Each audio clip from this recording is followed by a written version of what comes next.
This is that bread which came down from heaven. Not as your fathers did eat manna in the wilderness and are dead. He that eateth of this bread shall live forever. Ayun, magandang hapon sa lahat. Sa hindi po nakakapakilala sa akin, ako po si Brother Dave, isa pa akong miyembro na ang simbahan ni Jesucristo ng mga banal sa huling araw. And ngayong hapon na ito, na pinag-iisipan ko po kung ano po yung isa sa mga magandang topic na pwede nating ibahagi in this week's lesson sa Come Follow Me. Dito po pumasok yung finding purpose sa ordinaryong buhay. Sa buhay po natin na ordinaryo lang po tayo, ano po yung purpose natin? Paano tayo makakahanap ng purpose natin sa buhay? Marami sa atin, until now, naghahanap pa po no? Ano ba talaga yung purpose ko sa mundo? Bakit ba ako pinanganak sa mundo? Alam mo, minsan, mapapatanong ka talaga Brother Dave, may purpose ba ako sa simpleng buhay ko? Wala naman akong malaking achievement, hindi naman ako sikat, ordinaryo lang ako. Pero ngayong episode na to, pag-usapan natin kung paano makakita ng layunin sa ordinaryong buhay at bakit ang bawat maliit na ginagawa mo ay may eternal halaga na halaga sa mga mata ng Diyos.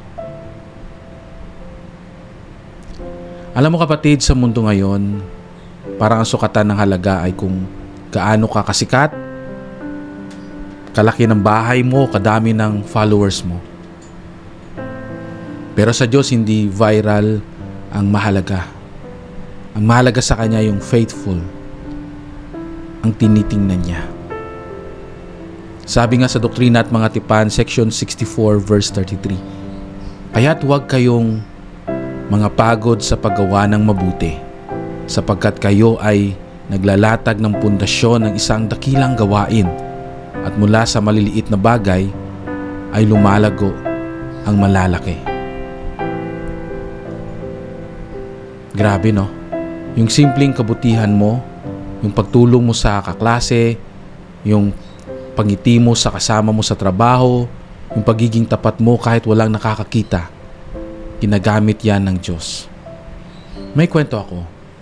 Isang estudyante sa seminary dati. Tahimik lang siya. Hindi naman siya honor student. Hindi rin palangiti. Pero araw-araw, binubuksan niya ang ilaw ng classroom bago dumating ang lahat.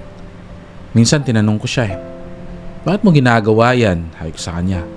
Sabi niya sa akin, brother, gusto ko lang po na pagpasok nila, maliwanag na agad. Alam niyo po, doon ko na-realize, may mga taong tinawag ng Diyos para magbigay liwanag kahit walang nakakapansin. Kapatid, baka ikaw yung taong yun. Hindi mo kailangang maging sikat para maging mahalaga. Hindi mo kailangang maging perpekto para maging instrumento ng Diyos. Ang gusto niya lang ang isang pusong handang maglingkod kahit anong paraan. Kaya kung estudyante ka, office worker, o nanay sa bahay, isang haligi ng tahanan, tandaan mo, ang Diyos ay nakatingin hindi sa laki ng ginawa mo, kundi sa laki ng pagmamahal sa likod ng ginagawa mo. Minsan, mapapatanong ka rin siguro, Heavenly Father, bakit ganito lang ako? Pero baka ang sagot niya ay, anak, yan mismo ang gusto kong gawin mo, ang maging liwanag sa lugar kung nasaan ka. Siya nawa. Alam niyo po, ang ordinaryong buhay ay hindi hadlang sa extraordinary na plano ng Diyos. Kasi sa simpleng araw-araw, doon siya madalas gumagawa ng milagro sa buhay natin. Mga kapatid, kung minsan makakalimutan mo kung gaano kakalaga, itong tandaan mo, may layunin ang bawat maliliit na kabutihan mo. At kapag ginagawa mo ito para sa Diyos, magiging bahagi ka ng Kanyang dakilang plano. Kaya ngayon, itanong mo sa sarili mo, paano ko may papakita ang pagmamahal ng Diyos sa mga simpleng paraan ngayon? At kapag nasagot mo yan, doon mo makikita ang tunay na purpose. Kung inyong maalala ang isang talinhaga sa 10 dalaga na ating mababasa sa Matthew chapter 25 verses 1 hanggang 13. Sa talinhagang ito, ikinuwento ni Jesus ang tungkol sa 10 dalaga na lumabas upang salubungin ang lalaking ikakasal. 5 sa kanila ay matatalino at 5 na may hangal. Ang matatalino ay nagdala ng dagdag na langis para sa kanilang mga ilawan. Samantalang ang hangal ay hindi naghanda. Nang tumagal ang pagdating ng lalaki ikakasal, nakatulog silang lahat. Ngunit nang dumating ito ng biglaan, ang mga walang langis ay naiwan at hindi pinapasok sa kasalan. Ang aral ng talinhagang ito ay malinaw. Ang kahandaan ay susi sa tunay na tagumpay sa buhay. Hindi sapat ang magkaroon ng ilaw sa simula. Kailangan natin ng extra oil, ng pananampalataya, disiplina at pagsisika para manatiling liwanag. Maliwanag sa ating paglalakbay. Tulad sa buhay, maraming nagsisimula ng may apoy pero unti-unting nauubusan ng gana, pag-asa o direksyon. Ang langis sa kwento ay sumisimbolo sa ating personal na relasyon sa Diyos. Isang bagay na hindi pwedeng ipahiram o kopyahin sa iba. Pwede kang maturuan, ma-inspire o ma-mentor, pero ang pananatili ng apoy sa puso mo ay sariling desisyon at commitment.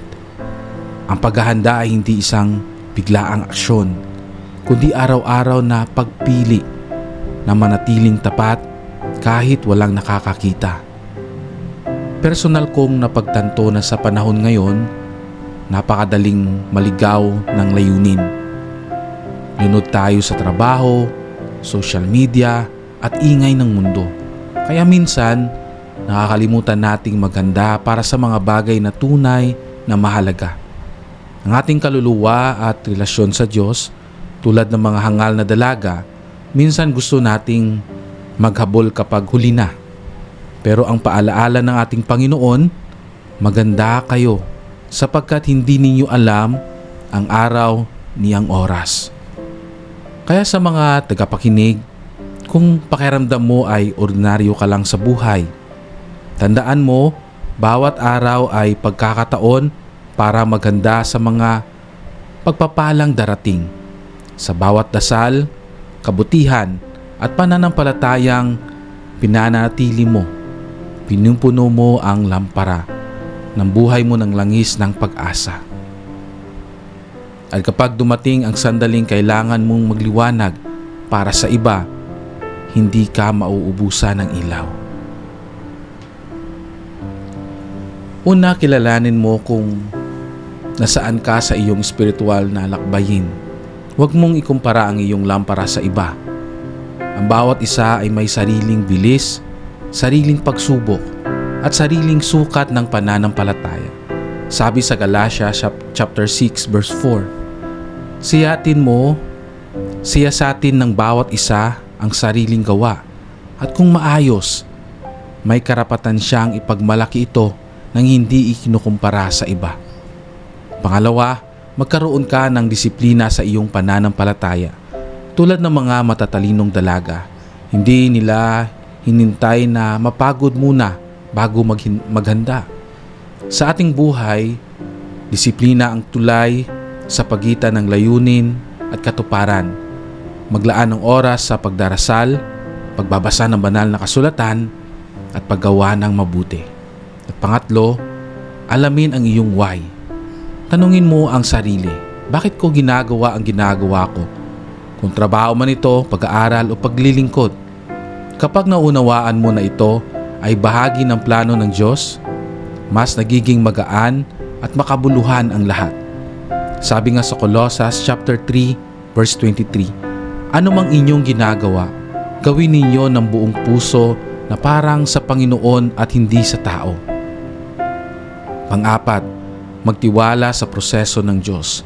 May mga panahon ng paghihintay at doon sinusukat ang ating pananampalataya. Ang mga matatalinong dalaga ay hindi sumuko kahit na tagalan ang pagdating ng ikakasal. Kaya kung ikaw ay nasa session o nasa season ng paghihintay, tandaan, hindi ibig sabihin na nakakalimutan ka ng Diyos. Tinuturuan ka lang niyang maghanda. Ipasa mo lang ang liwanag mo sa iba. Ang layunin ng liwanag ay hindi lang para sa sarili mo, kundi para magbigay ng daan sa iba.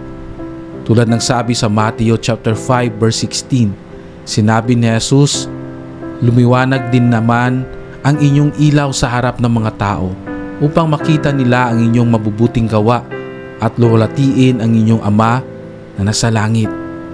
Kaya gamitin mo ang talento mo kahit gaano kaliit bilang ilaw ng pag-asa sa mundo.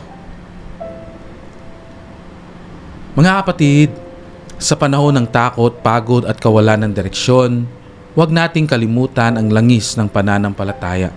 Bawat araw patuloy tayong manalig, nagmamahal at nagsisilbi.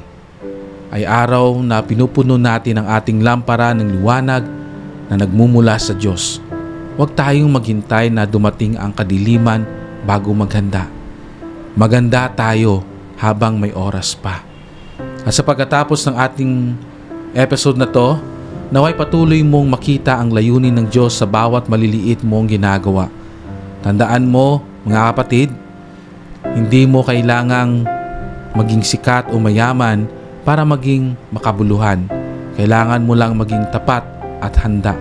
Sapagkat sa huli, ang tunay na tagumpay ang maririnig mula sa Panginoon. Magaling, mabuti at tapat na alipin. Pumasok ka sa kagalakan ng iyong Panginoon. Mga kapatid, maraming salamat muli sa pagsama ngayong araw na ito. Marami po mga nangyari sa araw na ito. Parang para sa akin po, yung araw is medyo pagod po ako. Hindi naman pagod, siguro pagod ako sa pagsasalita.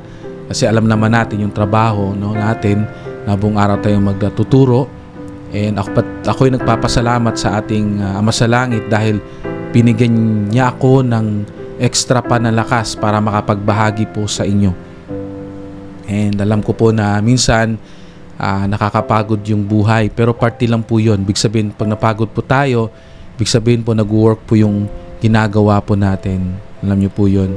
And wag natin kalimutan po na isa sa mga malagang bagay na pwede natin gawin ay maglingkod sa Panginoon, at wag natin kalimutan din yung ating pamilya na kailangan din nila yung time natin, yung pagmamahal natin sa kanila.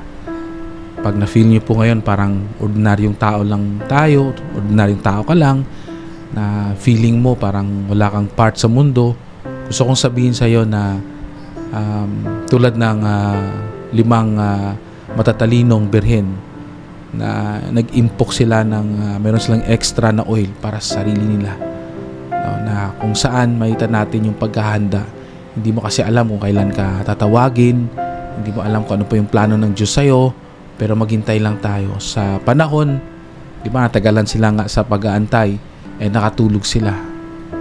Ganun din tayo minsan, feeling natin parang hindi na tayo kailangan, parang walang nangyayari, so nagre-relax tayo.